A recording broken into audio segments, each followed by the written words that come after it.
And today, believe me, we are talking about something huge. A new titan is being forged in Hollywood. We're diving into the absolutely massive, high-stakes merger between two of the most legendary names in the game, Paramount and Warner Bros. Discovery. So, what's the deal here? Well, it looks like Paramount, with some serious backing from SkyDance, is all set to acquire Warner Bros. Discovery. And this all went down after a pretty intense bidding war that even saw Netflix tap out, apparently deciding the price tag was just way too high.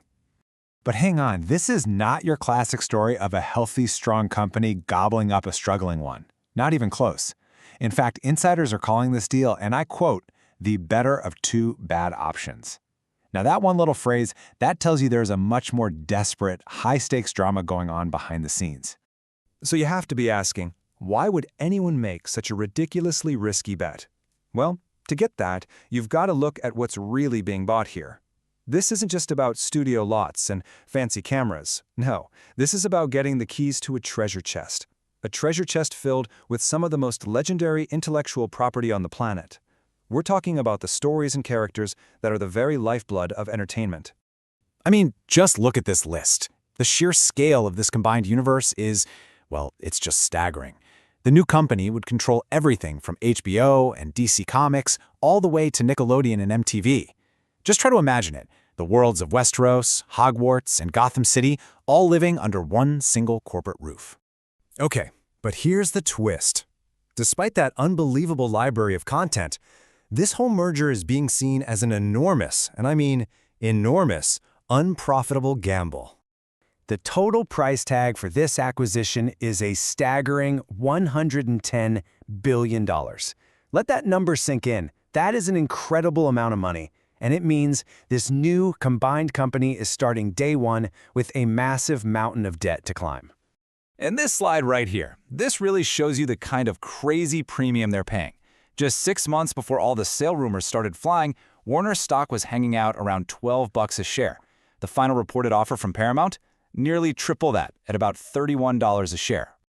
So, here's the absolute crucial point. You have to understand this. Both Paramount and Warner Bros. Are currently unprofitable. They're not making money. So this isn't a merger that's coming from a position of strength. It's more like a desperate bet that if you mash two struggling companies together, you can somehow create one successful one. They are essentially betting the entire farm, all $110 billion of it, that they can take these iconic but sometimes underperforming IPs and turn them into consistent moneymakers. Their ability to pay off that insane debt over the next decade really just boils down to one very simple but very, very difficult thing. They just have to make better stuff.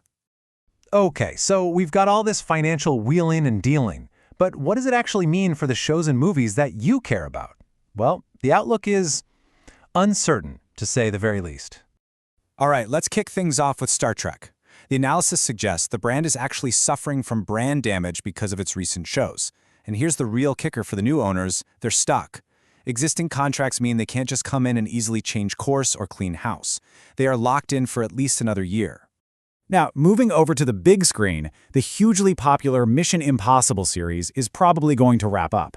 The simple reality is that its star, Tom Cruise, is aging out of an incredibly physically demanding role that, really defines that whole franchise.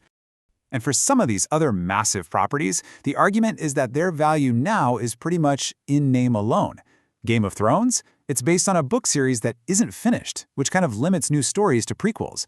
Lord of the Rings? The definitive iconic trilogy has already been made. And the new Harry Potter TV series is already in production, which means its creative direction is basically locked in. And that, of course, brings us to one of the biggest, most complicated questions hanging over this entire deal. What on earth is the fate of the DC universe? So, filmmaker James Gunn was brought in with all this fanfare to reboot the DC universe, to finally create a new, cohesive vision. But now, the entire company has been sold right out from under him. In about a year, he's going to have a whole new set of bosses to impress.